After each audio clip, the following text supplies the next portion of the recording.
पौराणिक कथा के अनुसार एक समय धर्मराज युधिष्ठिर ने भगवान श्री कृष्ण से निवेदन किया कि आप मुझे अश्विन कृष्ण पक्ष की इंदिरा एकादशी व्रत के महत्व और उससे मिलने वाले पुण्य के बारे में बताएं। इस पर भगवान श्री कृष्ण ने कहा कि अश्विन कृष्ण एकादशी व्रत को इंदिरा एकादशी के नाम से जानते हैं। इंदिरा एकादशी व्रत सभी पापों को मिटा देता है। जो व्रत रखता है उसके पितरों का उद्धार करता है, उसे यमलोक की पीड़ा से मुक्ति मिल जाती है। वहीं जो व्यक्ति इंदिरा एकादशी की कथा सुनता है उसे वाजपेयी यज्ञ के समान पुण्य लाभ होता है। अब आप इंदिरा एकादशी की कथा सुने। सतयुग में राजा इंद्रसेन का महिष्मती में शासन था। राजा इंद्रसेन दयालु और परोपकारी राजा थे। वे अपनी प्रजा के सुख और दुख के साथी थे। उनका राज्य धन और धान्य से परिपूर्ण था। वहां कोई कमी नहीं थी। एक बार राजा इंद्रसेन अपने दरबार में बैठे थे, तभी देवर्षि नारद जी वहां प्रकट हुए।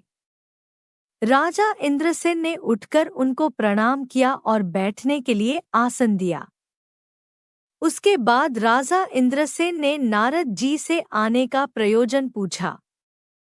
तब नारद जी ने बताया कि वे यमलोक में गए थे, वहां पर तुम्हारे पिता से मुलाकात हुई। उन्होंने बताया कि वे एकादशी व्रत रखते थे, लेकिन किसी वजह से उसमें बाधा आ गई। व्रत का क्रम टूट गया।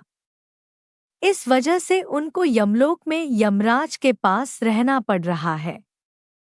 यदि तुम इंदिरा एकादशी व्रत विधि विधान से रखकर श्रीहरि की पूजा करो तो उनको यमलोक से मुक्ति मिल सकती है।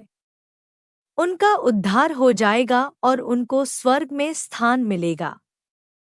ये बातें सुनकर राजा इंद्रसेन ने नारद जी से इंदिरा एकादशी की व्रत विधि विस्तारपूर्वक बताने का निवेदन किया, ताकि वे उस अनुसार ही व्रत करके अपने पिता का उद्धार करा सकें। तब नारद जी ने कहा कि इंदिरा एकादशी को प्रातःकाल में स्नान आदि करके निवृत्त हो जाओ। फिर अपने पितरों के लिए तर्पण, श्राद्ध, दान आदि करो।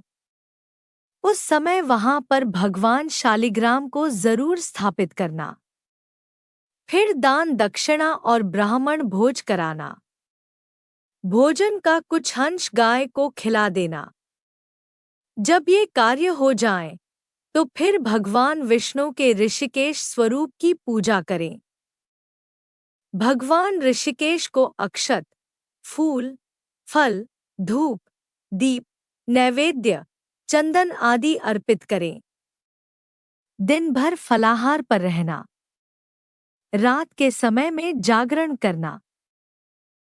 इंदिरा एकादशी के अगले दिन सुबह में स्नान आदि करके पूजा पाठ करना।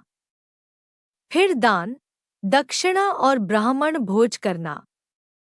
उसके बाद पारण करके व्रत को पूरा करना। नारद जी ने व्रत की विधि बताने के बाद इंद्रसेन से कहा कि इस प्रकार से व्रत को पूर्ण करने पर तुम्हारे पिता का उद्धार हो जाएगा। वे स्वर्ग में स्थान प्राप्त करेंगे। इसके बाद नारद जी वहां से चले गए। जब इंदिरा एकादशी आई तो राजा इंद्रसेन ने नारद जी के बताए अनुसार विधि विधान से व्रत रखा और पूजा की, दान दक्षिणा और ब्राह्मण भोज दिया। फिर पारण करके व्रत को पूरा किया। इंदिरा एकादशी के पुण्य प्रभाव से उनके पिता को यमलोक से मुक्ति मिल गई और वे स्वर्ग पहुंच गए।